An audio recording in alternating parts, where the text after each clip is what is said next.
Hi folks, Corey Mentick here with Mentick Family Farms.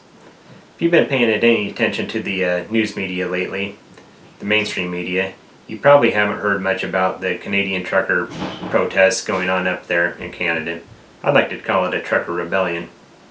I believe that suits it better. It's a bunch of people who've had enough. They just want to be left alone. They think everybody else needs to be left alone also, which good on them.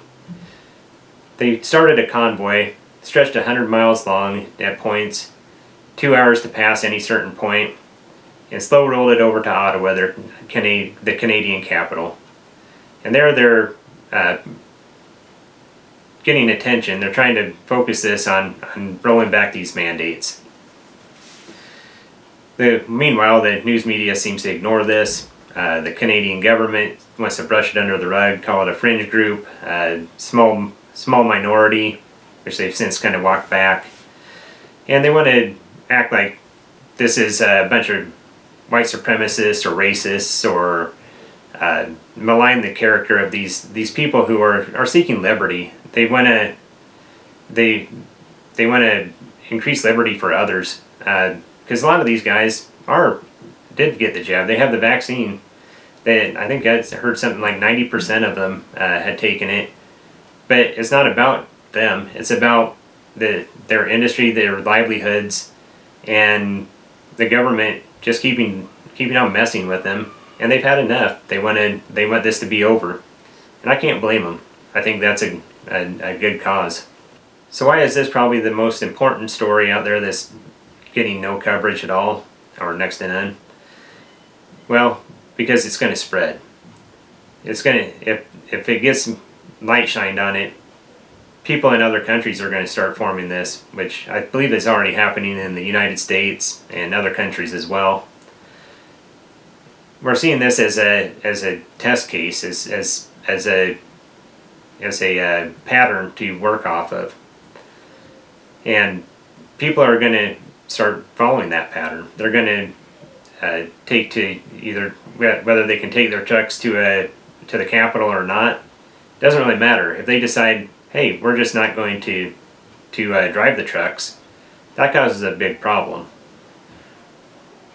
What that means is when we truck approximately 70% of our goods in the United States.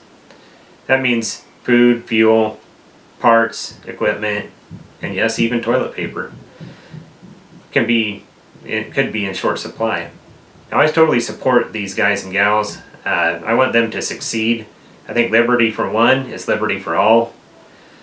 But the problem's going to be, when this comes to our doorstep, are we prepared to stand behind them? Are we going to be ready when we don't have everything available to us that is normally available to us?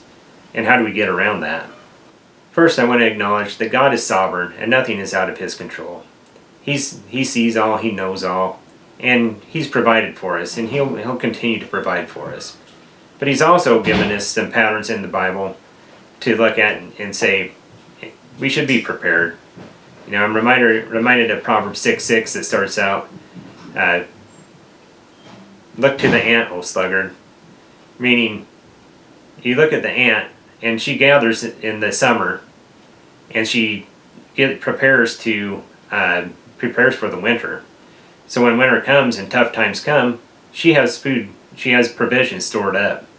And God's telling us to do that. He's not saying to hoard food. He's not saying to go out and buy a bunch of MREs or freeze-dried food that'll last 20 years. That's not what I'm talking about. What I am talking about is being prepared with what we can be prepared with, which is food. We can have a 60-day supply of food in our house, and it doesn't have to be that hard. It doesn't have to be, like I mentioned, those MREs or freeze-dried food. It just needs to be the stuff that we eat every day. Take a look at the meals that you prepare for your family. Look at the ingredients and say, next time I'm at the store, I need to stock up on these things. I should have a deep pantry. These things are going to get eaten one way or the other. Just once you get a deep pantry built up, that you have 60 days worth of food, meals prepared. Not necessarily prepared, but at least the ingredients there to prepare them. At that point, you just eat you're eating what you store and storing what you eat. You use the oldest stuff first and move the newest stuff to the back. And you just keep a deep pantry that way so that you always have some food on hand, because even if it's not a trucker rebellion, it could be a snowstorm, it could be a tornado, it could be a power outage for any reason. It could be that you lost your job and you aren't going to have the same income that you had for a while. And isn't that a comfort to have 60 days worth of food and not have to worry about what we're going to do going to the grocery store? Another thing we should have on hand is fuel.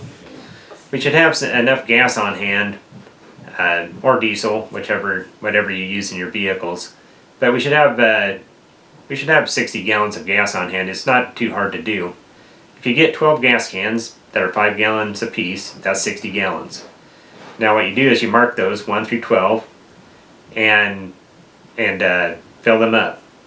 As after it, when the beginning of each month rolls around, you take that gas can that's marked with that number. So say it's February now, you take the number 2 can and you put that gas into your car that you were going to fill up anyway. Take that gas can with you to the filling station, fill it back up. Now you've got fresh gas in that can.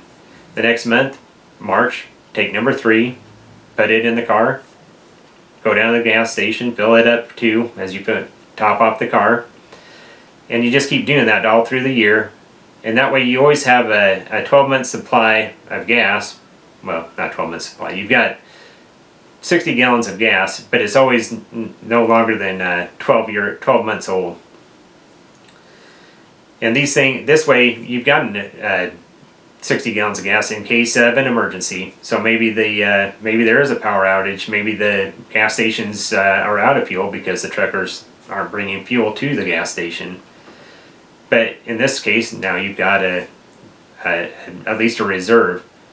I would also recommend having a generator, but that's a topic for another day. There are many other things that we could touch on today. Food and fuel are just a couple of them. You should be looking at water and energy, sanitation, shelter. All these things are important. But even if things get bad or things don't get bad, it's important to be prepared, because eventually there will be something come along, a snowstorm, a tornado, whatever other supply chain disruption can happen next. It's always a surprise these days. But these are things that we can be prepared for, to help out our family, take care of them first, be a blessing to our neighbors.